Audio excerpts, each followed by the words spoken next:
जायचो आणि माझी आई सेवा करायला जायची. सेवा आणि कामामध्ये खूप फरक आहे बरं का. इथं विठ्ठलाच्या मंदिरामध्ये आपण जर आलो, मनानं येऊन जर चटई अंथरली तर समजायचं पांडुरंगाची सेवा आहे. कोणी म्हणलं ना धर तिकडून धर मी आवरतो, मला सोबत काम करू लाग, समजायचं हे काम आहे, ही सेवा नाही. सांगितल्यावर जे केल्या जातं त्याला काम म्हणतात आणि न सांगता जे केल्या जातं त्याला सेवा म्हणतात. तुम्हाला सांगू का, 88 वर्ष पाणी भरलं, झाडून काढलं, रांगोळी काढली, फळं तोडून आणले, फुलं तोडून आणले आणि गुरुची सेवा केली.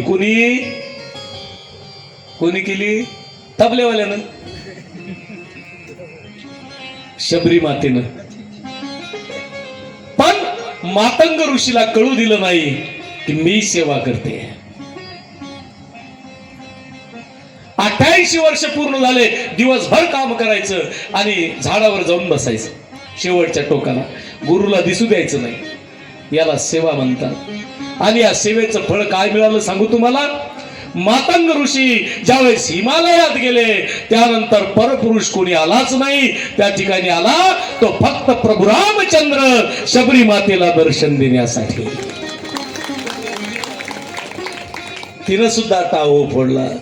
राम आएंगे तो अंगना सजा, ओ राम आएंगे तो अंगना सजाऊंगी, मीठे मीठे में भजन हो सुनाऊंगी,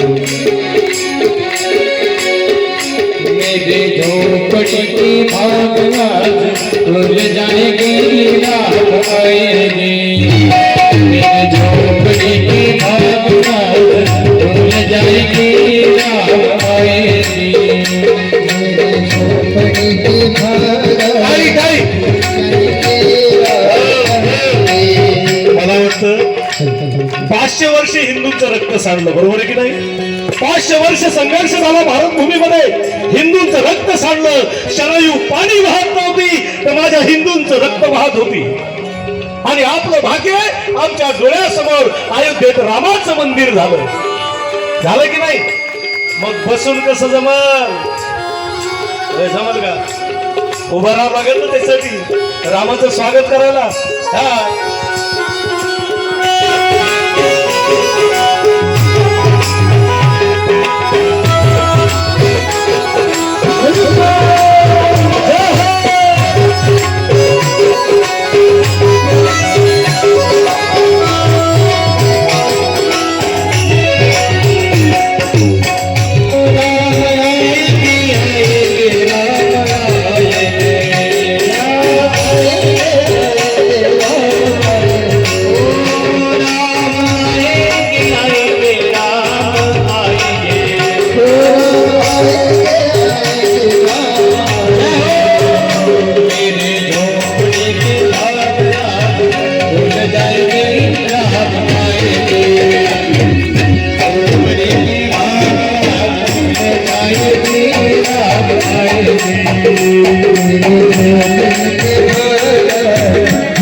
जय श्रीराम.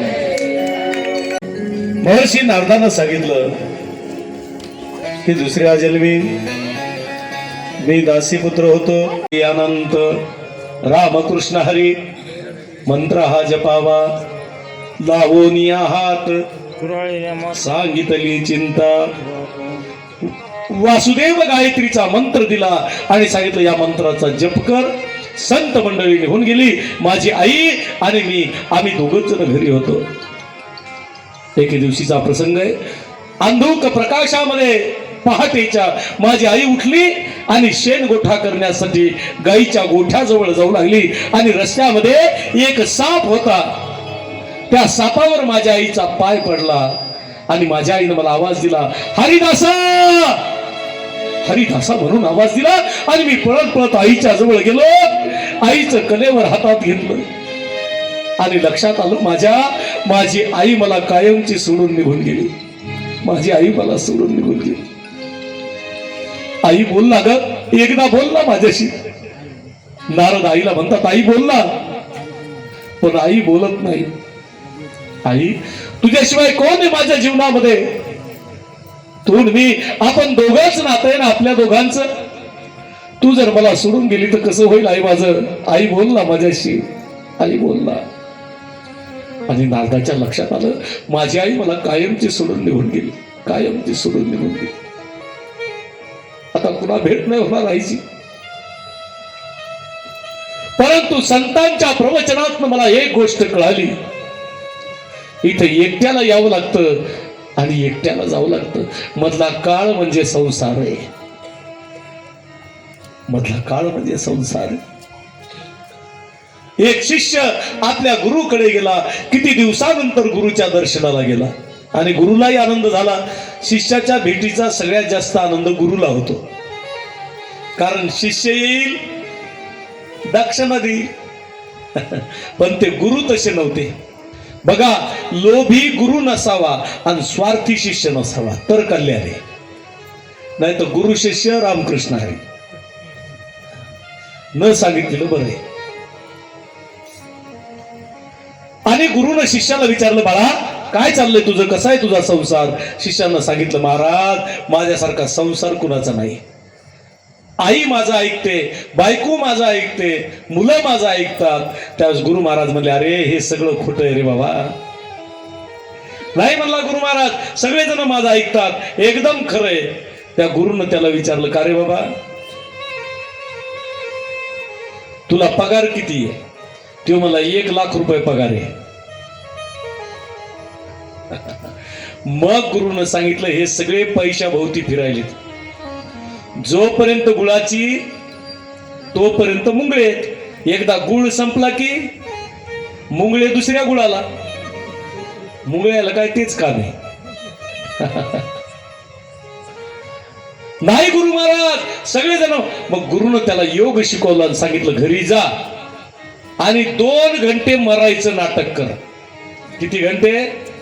2 घंटे. त्याला एक पुडी दिली, सांगितलं आणि गेला. जेव्हा 2 घंट्यानं गुरु महाराज म्हणले, काळजी करू नको, 2 तासानं मी येतो. तो म्हणला, महाराज तुम्ही नक्की या बरं का, तुम्ही जर नाही आला तर लोक तयारीच करतील. तयारी कळाली ना? हा. आणि तयारी करायला एवढे लोक जबरदस्त आहेत तुम्हाला सांगतो. फक्त एखाद्याच्या घरचा माणूस जाऊ द्या, अशी गडबड करते, उचला उचला उचला. अरे रडू दे ना, पुन्हा पाहायला भेटणार आहे का?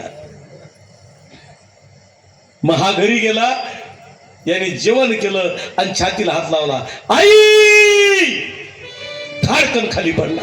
जसा खाली पडला सगळं घर जवळ आलं आणि मोठमोठ्याने रडायला सुरुवात केली. सगळ्यात मोठा आवाज आईचा. देवानं असं नव्हतं करायला पाहिजे. माझ्या वाघोबाला नेलं, मला नाही नेलं. माझा वाघ नेला, या म्हातारीला नेला असतं तर कुठं बिघडलं असतं का? हे पोरग पडल्या पडल्या म्हणायले, माय आपल्यासाठी मरायला तयार आहे, उगाच गुरुच्या नादी लागलो. बापाय म्हणू लागला, माझं तरी काय झालं, आणि शिवाच्यात वय झालं माझं, मी गेलो असतो तर कुठं बिघडलं असतं, माझ्या वाघोबाला नेलं. हे मला म्हातारं सुद्धा मरायला तयार आहे. मग बायको रडू लागली, अहो तुम्ही कशाला गेलात? मी गेले असते तर कुठं बिघडलं असतं, लेकरं मोठे झालेत, तुम्ही उगाच गेलात. तुमच्या जागेवर मी नेली असते तर तुम्हाला दुसरी. असं ऐकल्यावर गुदगुल्या होतात माणसाला. हे म्हणलं, बायको सुद्धा मरायला तयार आहे. आणि 2 घंटे झाले गुरु महाराज आलेच नाही. यांनी डोळे उघडून बघितलं, लोकांनी सगळी तयारी केली. सुतळी, बांबू, गुलियाल, फुलाचा हार, उदबत्त्या. आता खरंच याचा बीपी वाढला. आणि तितक्यात गुरु महाराज आले. आता विशेष कोणता माणूस आला की रडण्याचा आवाज वाढतो बघा. 1-1 घंट्याला आवाज वाढतो बघा. लांबचे पाहुणे आले की पुन्हा कलमा उठतो. तसे गुरु महाराज आले. गुरु महाराज तुमचा शिष्य, माझा वाघोबा देवानं नेला, मला नेलं असतं तर कुठं बिघडलं असतं. म्हातारं म्हणलं, गुरु महाराज माझं वय झालं होतं, माझ्या लेकाला नेलं. बायको म्हणली, गुरु महाराज मी मेले असते तर कुठं बिघडलं असतं, मी मेल्यावर यांना दुसरी भेटली असती. गुरु महाराजाला वाईट वाटलं. गुरु महाराज म्हणले, तुमचा मुलगा तुम्हाला जिवंत पाहिजे का? हे म्हणले, हो. जा म्हणले, गिलासामध्ये पाणी आणा. आणलं आणि त्या पाण्यामध्ये खिशातली पुडी काढली आणि टाकली. गुरु महाराजांना सांगितलं, हे पाणी जो कोणी पेईल तो मरल आणि हे जिवंत होईल. पहिल्यांदा नेलं म्हातारीकडे. तुझा वाघोबा जिवंत पाहिजे ना, पे पाणी. म्हातारी म्हणली, गुरु महाराज मी पाणी पेलं असतं पण म्हाताऱ्याला भाकरी करून घालायला कोणी नाही. एवढा म्हातारीनं तर अंग काढून घेतलं. म्हातारीकडे म्हणले, बाबा 80 वर्षाचं वय झालं तुमचं, प्या ना पाणी. गुरु महाराज मी पाणी पिलं असतं पण म्हातारी बिगर मला करमत नाही.